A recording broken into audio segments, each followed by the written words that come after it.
Du coup, je vais commencer la présentation du projet d'accompagnement de la Chambre d'agriculture à l'émergence du projet de l'association l'Abrique Rose. Je crois que vous êtes pas mal des conseillers spécialisés en lait à vous être connectés.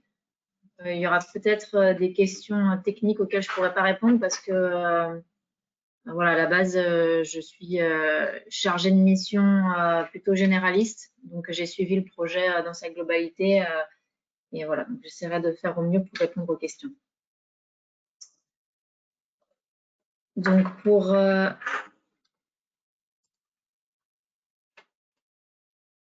l'ordre du jour, aujourd'hui, on va faire un petit contexte de la filière en Haute-Garonne et le marché du lait UHT. On fera un point sur l'émergence et l'historique du projet, la gouvernance du projet, les différents partenaires qui ont été mis en place, l'ingénierie de projet de la Chambre d'agriculture, quelles sont les activités qui ont été menées par les différents conseillers. Et ensuite, on fera un petit point sur la commercialisation en circuit court et les subventions des partenaires qu'on a obtenus et ensuite les prochaines étapes qui restent à réaliser. Donc pour le contexte de la filière du lait en Haute-Garonne, je pense que vous avez le même constat dans vos secteurs, c'est qu'il y a une diminution du nombre d'exploitations en bovin-lait en Haute-Garonne depuis plusieurs décennies, comme le montrent les graphiques à côté. Il n'y a plus qu'un éleveur qui s'installe chaque année en bovin-lait. Et donc, voilà, aujourd'hui, l'élevage laitier concerne environ 11% du cheptel haut-garonnais et il y a 50% des étables laitières du département qui ont disparu depuis 2010. Donc, en Haute-Garonne, il y avait 2000 éleveurs il y a 40 ans et aujourd'hui, il n'y a plus que 130 points de collecte. Donc, on voit que si rien n'est fait, voilà, d'ici quelques années, il n'y aura plus du tout d'éleveurs vu que la filière n'est plus du tout attractive.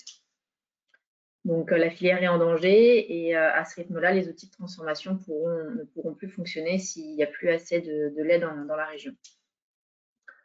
Donc, c'est face à ce constat-là que, du coup, on s'est aussi rendu compte que le marché du lait EHT en Haute-Garonne n'était pas du tout structuré. Aujourd'hui, il n'y avait pas d'offre de lait tracé UHT en Haute-Garonne. Et que du coup, les magasins de producteurs basés à Toulouse sont obligés de s'approvisionner en lait local des marques Cantavélote et Blanc des Pyrénées. Donc, la marque l'Abrique Rose s'est bien sûr inspirée de ces deux initiatives, mais là, pour le coup, c'est vraiment pour avoir un lait tracé au Garonnais. Aujourd'hui, les laiteries sur place ne sont pas capables de garantir la traçabilité au Garonnaise du coup des camions. Alors, en ce qui concerne la gouvernance du projet, donc aujourd'hui, c'est la Chambre d'agriculture ici qui a animé du coup le projet de l'Abrique Rose, donc qui est en relation avec l'association l'Abrique Rose. L'Abrique Rose, je vous l'expliquerai après, a un contrat avec Yeofray. Et donc, du coup, ces trois membres, la Chambre d'agriculture, l'Abrique Rose et Yeofray, sont membres d'un comité de pilotage. Donc, l'Abrique Rose contractualise avec des producteurs laitiers de Haute-Garonne. L'association aussi fait des contrats avec des prestataires de collecte et des services d'analyse de lait. Le lait est livré chez Yeo et ensuite transformé en lait UHT pour être distribué dans les circuits courts. Au sein du comité de pilotage, on a nos partenaires que je vous présenterai ensuite, qui sont le conseil régional, le conseil départemental, des communautés de communes et la métropole de Toulouse. On est également suivi par les services de l'État, la DDT et la DRAF. On est en échange aussi avec les laiteries du département. Et voilà, on est en concertation aussi avec des prestataires en communication pour la partie commercialisation. On pourra revenir là-dessus plus tard.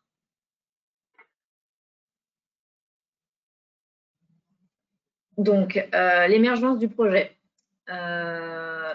Le projet a été initié à la base par les JA en 2018-2019, porté par des élus et l'interprofession pour valoriser du lait au niveau régional. Malheureusement, le projet régional n'a pas été abouti car il n'a pas eu l'appui du collège producteur. Et donc, du coup, il a été décidé par les élus de la Chambre d'agriculture de Haute-Garonne de se recentrer au niveau départemental. Donc, du coup, c'est en novembre 2019 que les élus de la Chambre d'agriculture et le directeur de Yeo se sont rapprochés pour trouver des intérêts communs. Ils ont en effet trouvé qu'il y avait un intérêt de sauver la filière laitière pour que l'entreprise Yeo puisse continuer à fonctionner aussi. Il leur fallait diversifier leur apport de lait et pas seulement être dépendant de leur fournisseur sodial. Donc en juin 2020, il y a eu une signature de lettre d'intention entre Yeo et la Chambre d'agriculture de Haute-Garonne en présence de la mairie de Toulouse. Donc, dans cette lettre d'intention, il y avait effectivement la volonté que Yeo était prêt à payer les producteurs laitiers de Haute-Garonne plus cher que ce qu'ils proposaient aujourd'hui à d'autres fournisseurs de lait. Donc c'est le 9 septembre 2021, juste avant les Pyrénéennes l'an dernier, qu'il y a eu la création de l'association des éleveurs de la brique rose et dépôt de la marque Alinpi, qui a été réalisée par la Chambre d'agriculture, accompagnée par un juriste de la Chambre d'agriculture.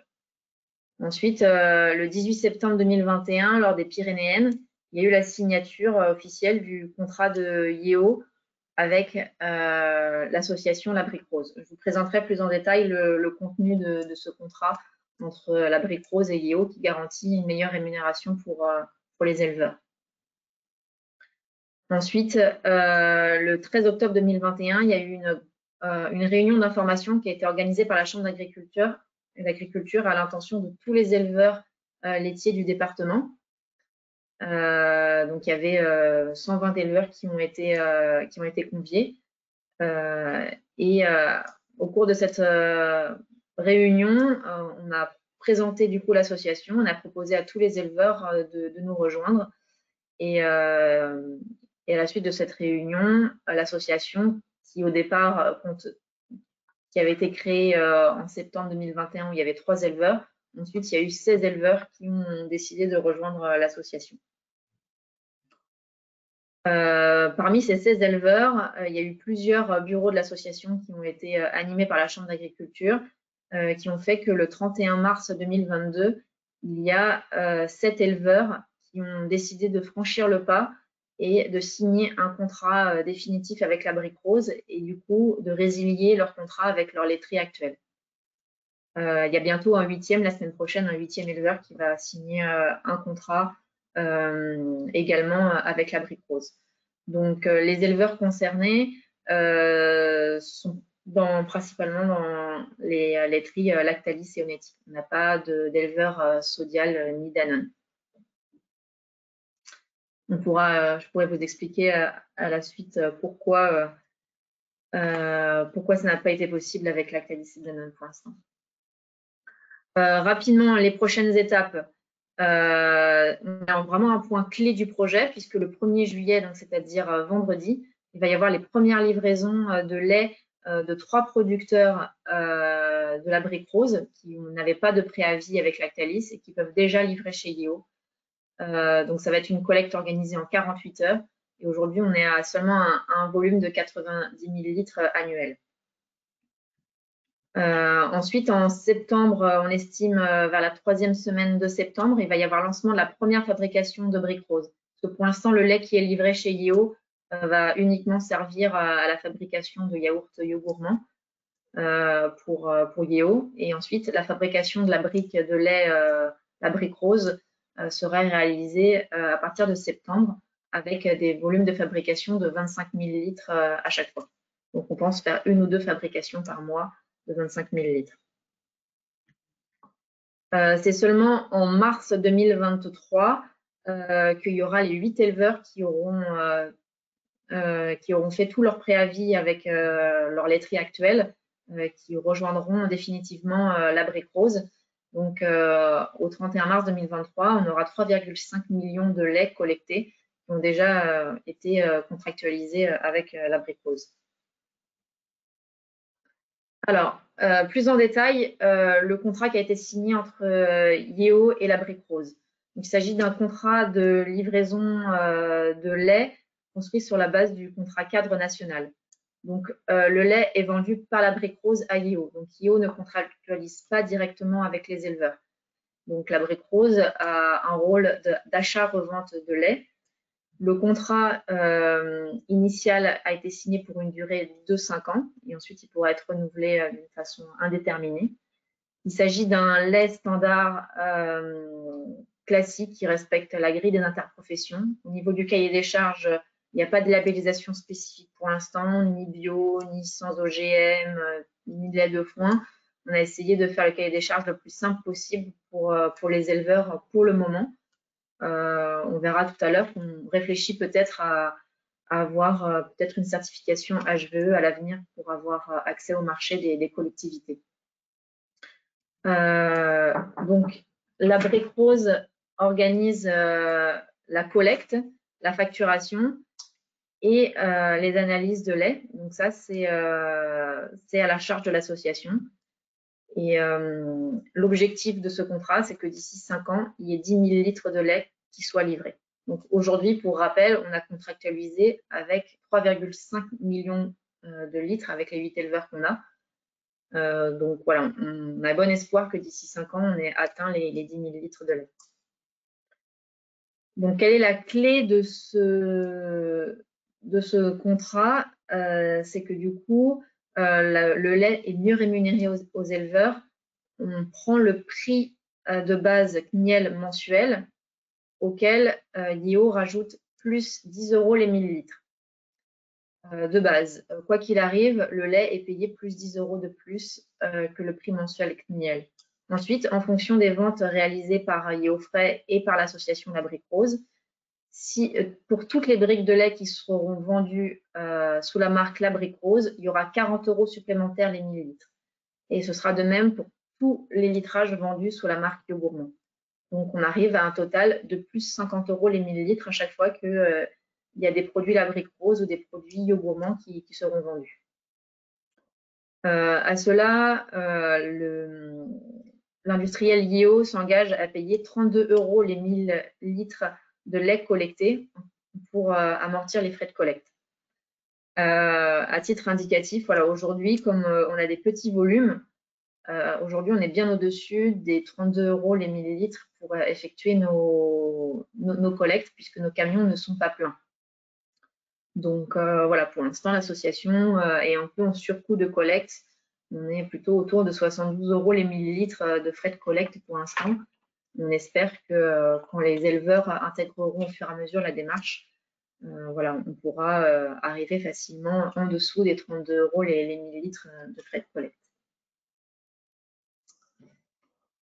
Donc, comment se compose l'association? Je vous avais expliqué que du coup, l'association La Brique Rose qui avait été créée avant les Pyrénéennes, c'était une association d'éleveurs ouverte à tous les éleveurs laitiers du département. N'importe quel éleveur laitier du département peut rejoindre cette association pour participer aux décisions et orientations de cette micro-filière et participer aux discussions de ce collectif à taille humaine. Donc, on voit aujourd'hui les différents points sur la carte des éleveurs qui se sont engagés dans l'association La Brique Rose, mais qui n'ont pas contractualisé avec l'association. Donc, ils sont sur tout le département, aussi bien au nord qu'au sud. Et dans ces 16 éleveurs, il y a quand même des exploitations qui livrent à la fois chez Lactalis, Onetic, Sodial et Danone. Il a été nécessaire qu'on crée une deuxième association qui s'appelle l'association Les Éleveurs de la Brique Rose, qui est elle une association de préfiguration fiscalisée. Et c'est seulement avec cette association-là que les éleveurs qui vont livrer chez Yeo vont avoir un contrat. parce que voilà, c'est une association qui a la capacité de faire de l'achat-revente et qui est ensuite destinée à se transformer en structure commerciale, en SKIC plus tard. Donc, parmi les 16 éleveurs, comme je vous l'avais dit, il n'y en a que 8 aujourd'hui qui ont contractualisé avec cette nouvelle association de préfiguration La Brique Rose, et ce sont que des éleveurs Lactalis et Onétique. Aujourd'hui, les éleveurs Sodial ont un préavis de 5 ans, ce qui fait qu'ils n'ont pas la visibilité aujourd'hui pour pouvoir se positionner sur un contrat La Brique Rose. Et pour les éleveurs Danone aujourd'hui, comme vous le savez, avec la fermeture de l'usine dans le Gers, voilà, aujourd'hui, ils sont encore en cours de négociation avec leur laiterie pour avoir des accords de sortie. Et voilà, peut-être qu'à terme, on aura certains éleveurs Danone, mais pour l'instant, c'est toujours en discussion. Donc, le fonctionnement de La Brique Rose, aujourd'hui, les 8 éleveurs qui sont plutôt basés dans le sud du département vont être collectés par un transporteur basé pour l'instant en Ariège, qui va venir effectuer la collecte avec un petit transporteur et livré à l'usine Guillot à partir du 1er juillet. Guillot va transformer ce lait en briques de lait UHT, avec le design que vous voyez à côté. Et ce lait sera ensuite distribué en circuit court, en GMS, en restauration à domicile et dans les magasins de producteurs pour faire un système de circuit court. Ah oui, alors pourquoi les éleveurs de Sodial ne s'engagent pas si les contrats arrivent à terme? Donc, il y a d'une part le fait qu'ils aient 5 ans de préavis, mais également Yeo qui s'approvisionne à 80-90% avec le lait de Sodial a un accord comme quoi aujourd'hui ça va être très compliqué pour eux de de demander à des éleveurs Sodial de démissionner de Sodial pour une autre démarche et livrer le lait à la même structure. Donc, c'est plutôt un accord entre Yeo et Sodial. Voilà, c'est la raison pour laquelle, pour l'instant, on attend de voir comment évoluent les discussions entre La Brique Rose et Sodial. Les discussions sont toujours en cours. Peut-être qu'à terme, c'est même Sodial qui fera la collecte à façon pour La Brique Rose. Mais pour l'instant, il a été entendu que La Brique Rose ne débaucherait pas d'éleveurs Sodial.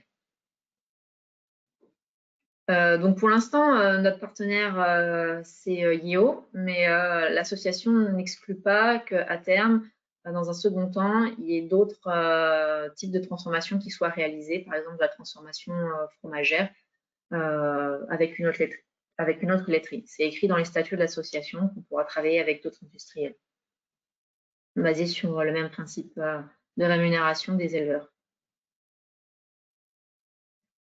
Donc, comment a été réalisé l'accompagnement de la Chambre d'agriculture? Donc, il y a eu un pilotage et une coordination, donc avec des comités de pilotage et des comités techniques qui ont été organisés, une animation des bureaux de La Brique Rose qui avait lieu tous les mois là, entre septembre et aujourd'hui. Il y avait tous les mois des réunions avec tous les éleveurs de La Brique Rose. Ensuite, il y avait le travail donc, du coup, de reporting auprès des élus, des autres instances. L'animation des partenariats, donc rencontre avec les différentes laiteries, de la veille financière pour identifier les opportunités d'aide financière aussi bien en ingénierie de projet qu'en ingénierie matérielle pour l'achat des tanks à lait. Il y a également la mise en place de tous les documents de synthèse pour montrer la transférabilité du projet à d'autres départements. Et également, par notre collègue juriste, accompagnement à la mise en place de la SKIC. Voilà, donc pour transformer La Brique Rose en structure commerciale à terme. Ensuite, il y a eu toute la partie logistique qui est toujours en cours. Donc, pour négocier la logistique de la collecte, il a fallu rencontrer toutes les différentes laiteries du département pour savoir s'il était possible de faire des accords de collecte. Et donc, voilà, il y a eu des échanges plus ou moins cordiaux avec les laiteries. Pour l'instant, ça n'a pas abouti. Comme je vous l'ai dit, on n'a pas trouvé d'accord de collecte. On passe par un transporteur privé. Mais on a bon espoir que d'ici que les discussions avec, une fois que les éleveurs Danone sauront où est-ce qu'ils auront, chez qui ils livreront, on a bon espoir d'avoir des accords de collecte, notamment avec Sodial. Il a fallu également identifier les besoins matériels pour les éleveurs de l'association. Donc, il fallait que chaque éleveur qui allait livrer auprès de la brique rose achète ses propres tanks à lait. Donc, il a fallu acheter des tanks à lait neufs ou d'occasion. Et pour ça, il y a eu des dispositifs d'aide, le pass élevage notamment, pour avoir de nouveaux tanks pour les éleveurs. Ensuite, voilà, il y a eu la coordination des tournées de collecte avec le prestataire, le nouveau transporteur, et puis AgroLabs et IO pour la réception des camions à partir du 1er juillet. Donc là, il s'agit d'une collecte en 48 heures et on espère pouvoir passer en 72 heures après pour faire des économies. Il y a également toute une activité de gestion administrative, donc avec des rendez-vous individuels des éleveurs qui souhaitaient intégrer la démarche.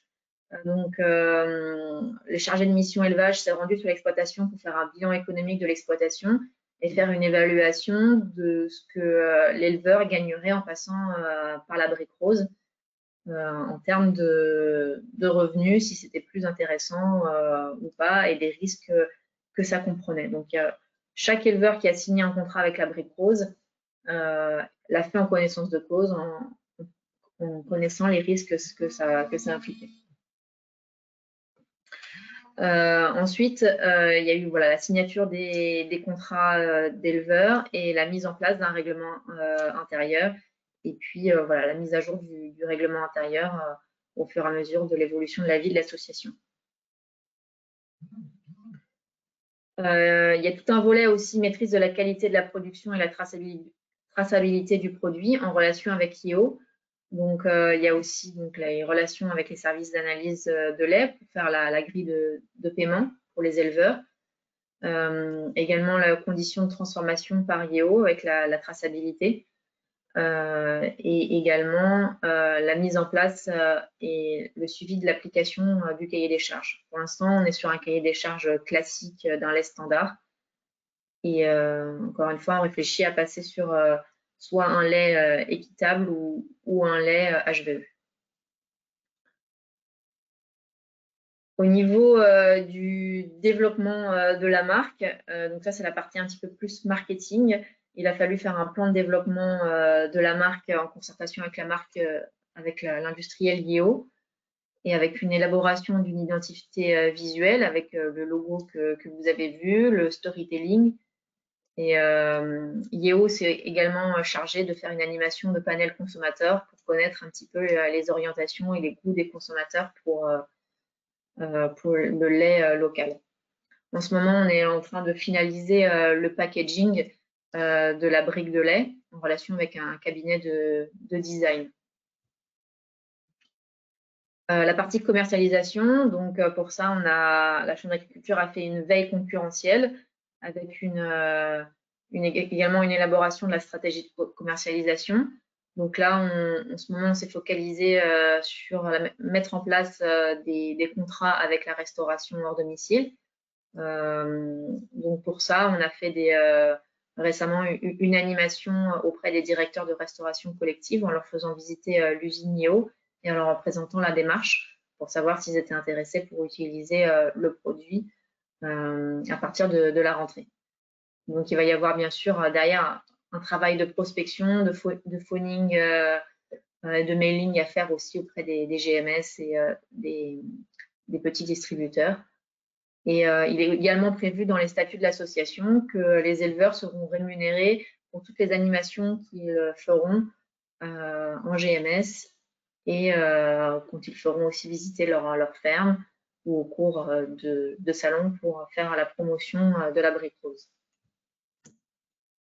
En termes de communication, voilà, aujourd'hui, on s'appuie sur les outils qu'on a à la Chambre d'agriculture pour faire la promotion de la brique rose. Il y a bientôt la mise en place d'un site internet dédié qui sera développé, le lancement des réseaux sociaux à partir du mois de septembre et tout ce qui va être création de supports, flyers, vidéos, photos, webinaires comme aujourd'hui et les relations presse.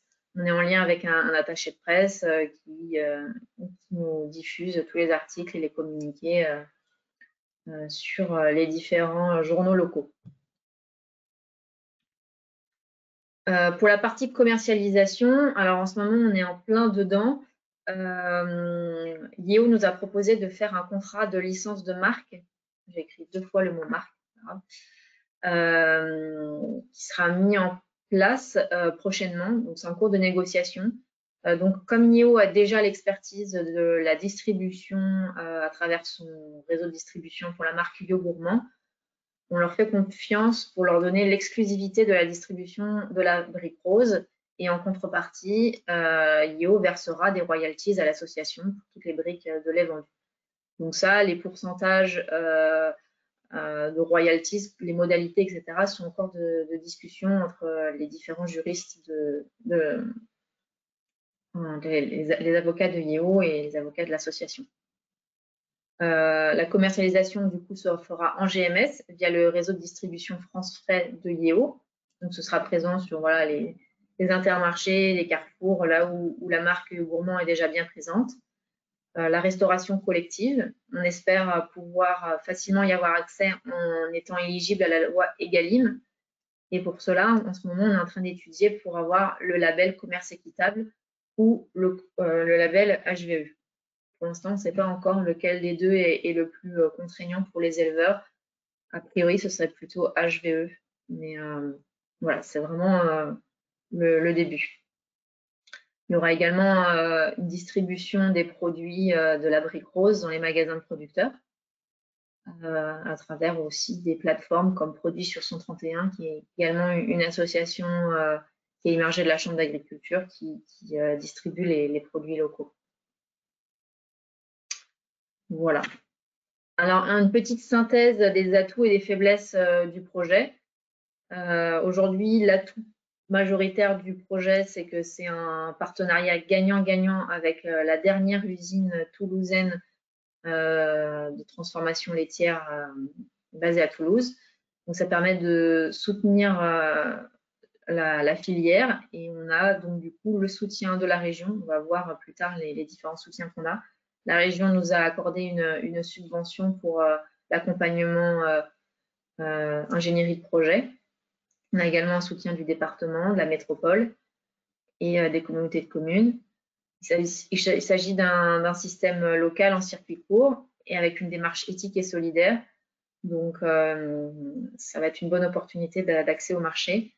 Et voilà, l'avantage de la Haute-Garonne, c'est que c'est vraiment un territoire adapté à la polyculture élevage avec des surfaces de prairies à valoriser. Donc, on espère que ce type de démarche pourra donner aussi envie, pourra redynamiser la filière bovin-lait en donnant du sens aux éleveurs, en sachant où est-ce que va leur produit à terme, puisque voilà, ils sauront que leur lait n'ira pas dans une laiterie, mais ensuite qu'elle sera vraiment transformée en brique de lait. Donc ce sera valorisant pour leur travail. Au niveau des faiblesses du projet, c'est qu'aujourd'hui, il s'agit d'un projet départemental, alors qu'au départ, ils avaient espéré que ce soit un projet régional.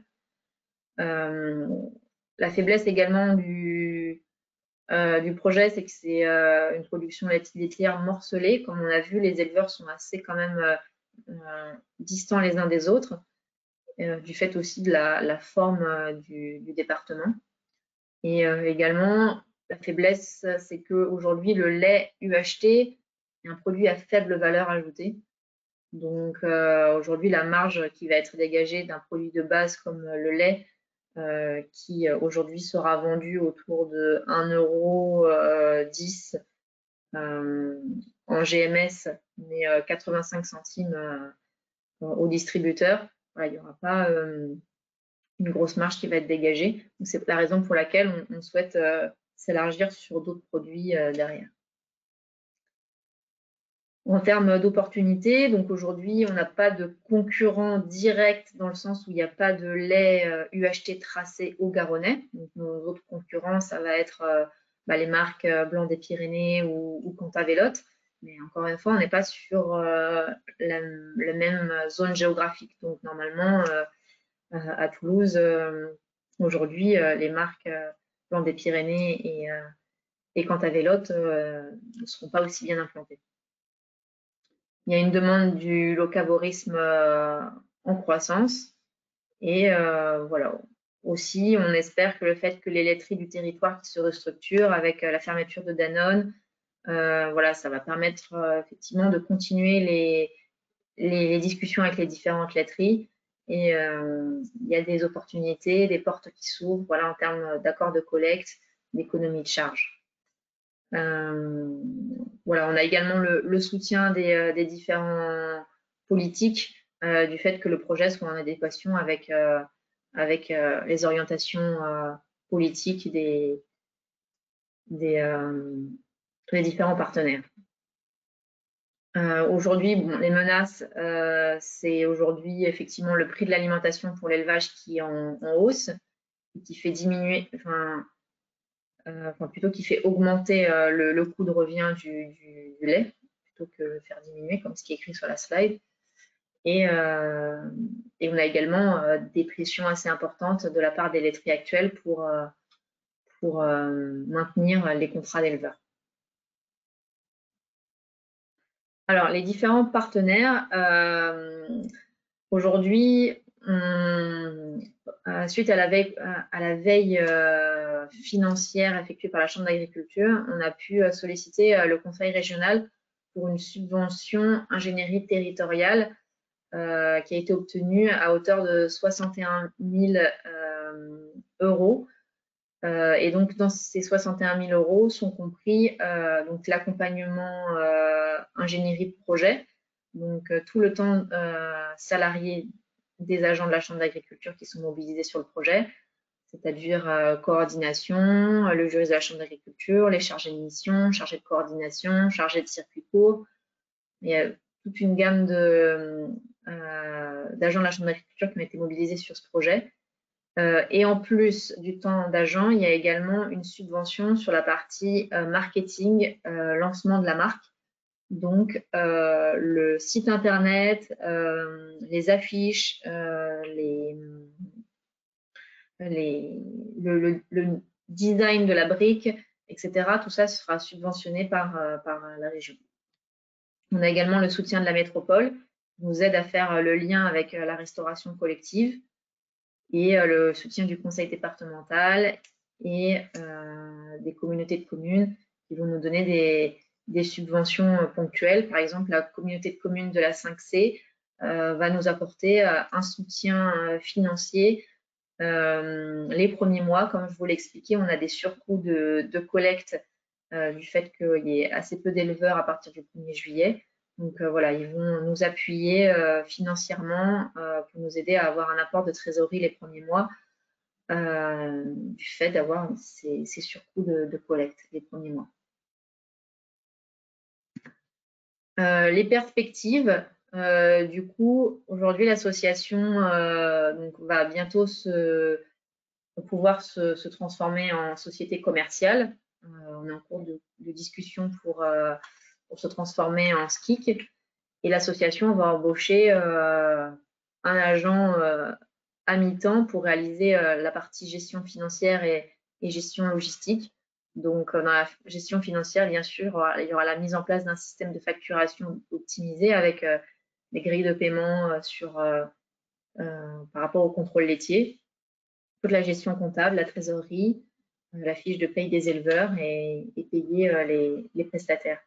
Il y aura également toujours un suivi de la logistique de la collecte et des stocks à vendre et suivi des DLC. Toute la gestion administrative des nouveaux éleveurs qui arriveront. Et à terme, la Chambre d'agriculture va se retirer d'ici la fin de l'année du projet pour laisser l'association vivre de ses propres ailes et du coup, elle assurera elle-même sa propre coordination en animant ses bureaux et autres. Voilà. Donc, moi, j'ai fini de vous présenter dans les grandes lignes le projet de l'Abricrose accompagné par la Chambre d'agriculture.